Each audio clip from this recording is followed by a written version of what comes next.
তাহলে সবাইকে আশা করছি। দেখো এটা হচ্ছে কচু, তো কচুটার প্রায় অনেকটাই খাওয়া হয়ে গেছে, খানিকটা আছে। এই গরমে কি রান্না করব ভাবছিলাম, তো ভাবতে ভাবতে দেখলাম দুধটা ছানা হয়ে গেছে।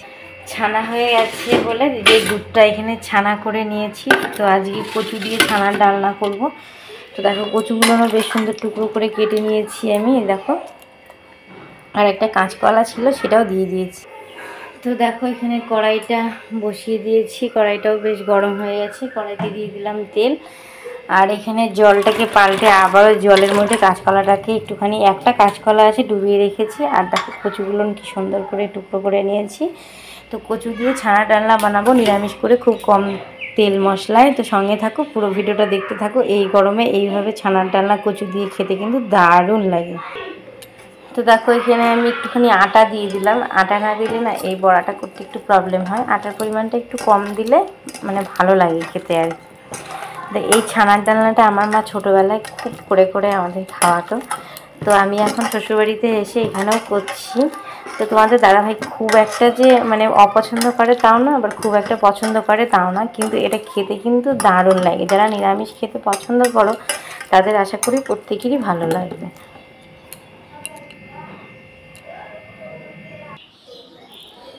তো বেশ সুন্দর মেখে নিয়েছি, আর কড়াইটাও একদম গরম হয়ে গেছে। গোল গোল করে বড়ার থেকে এগুলোকে ছেড়ে দেবে।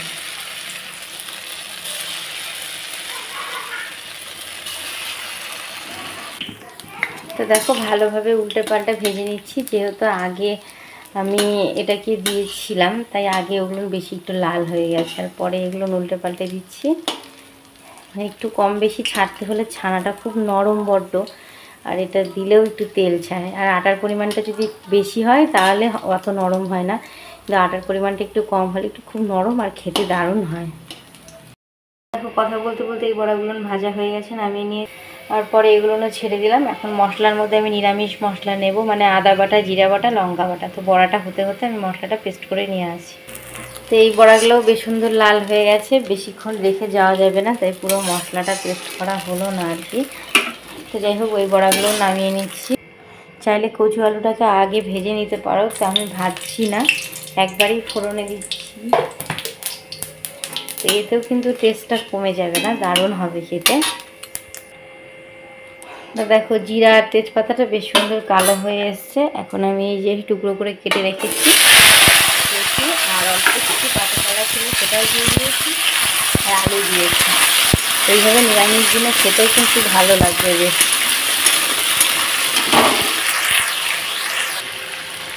তো দিয়ে দিচ্ছি লবণ, আমি 1.5 চামচের মতো লবণ দিলাম। তোমরা লবণটা একটু বেশ কম করে দিতে পারো, পরে দেখেও দিতে পারো। দেখো বেশ সুন্দর কচু, কাঁচকলা, আলুটা আমার পুরোটাই সবগুলো লাল হয়ে গেছে।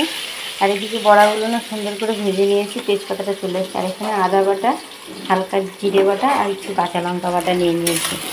তো এখন এর মধ্যে এটা লাল হয়ে গেছে, মশলাটাকে অ্যাডজাস্ট করে দেবো। দিয়ে দেবো হলুদ গুঁড়ো। তোমরা যারা লঙ্কার গুঁড়ো কালার পছন্দ করো অবশ্যই দিতে পারো। এখন মশলাটাকে ভালোভাবে এগুলোর সাথে অ্যাডজাস্টমেন্ট করে কষিয়ে নেব। দেখো কি সুন্দর কালার এসছে, খেতে কিন্তু দারুণ লাগে।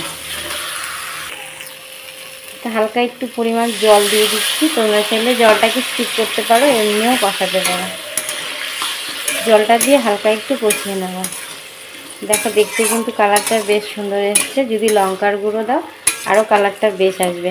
তো আমি কথা বলতে বলতে একটুখানি একটা টমেটো কেটে দিয়েছিলাম, যাতে একটু তিতা ভাবটা না হয়। তো দেখো বেশ সুন্দর কষানো হয়ে গেছে আমার। এখন আমি এতে পরিমাণ মতো জল দিয়ে দেবো। চাইলে তোমরা এটাকে ঝোলও খেতে পারো পাতলা করে, আবার একটু গাঢ় করেও করতে পারো, সেটা তোমাদের ইচ্ছে অনুযায়ী। খুব সুন্দর ফুটে একদম প্রায় শুকিয়ে এসছে। তো এখন এই যে বড়াগুলোকে ছেড়ে দিচ্ছি, দিয়ে দেবো একটুখানি চিনি। তোমরা চিনিটা চাইলে স্কিপ করতে পারো।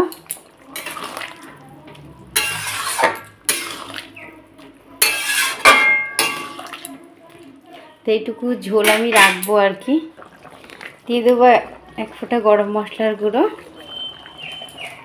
চাইলে তোমরা এর মধ্যে গোটা গরম মশলাও বেটে দিতে পারো, তাতে আরও টেস্টটা বাড়বে। বাবু ওরা এত কথা বলছে, চেঁচাচ্ছে।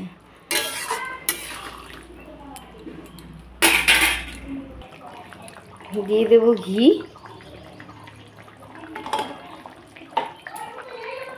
তরকারিটা ঢেলে নিচ্ছি। তো দেখো এটা হচ্ছে ফাইনাল লুক তরকারিটা। কেমন লাগলো অবশ্যই জানাবে। প্রিয়াঙ্কা সুইটস কিচেন থেকে, প্রিয়াঙ্কার তরফ থেকে রইল অনেক ভালোবাসা। কেউ ভিডিওটা স্কিপ করবে না। এইভাবে একবার নিরামিষ দিনে কচু আলু আর ছানার ডালনা করে খাবে, দেখবে দারুণ লাগবে খেতে। Tata, by.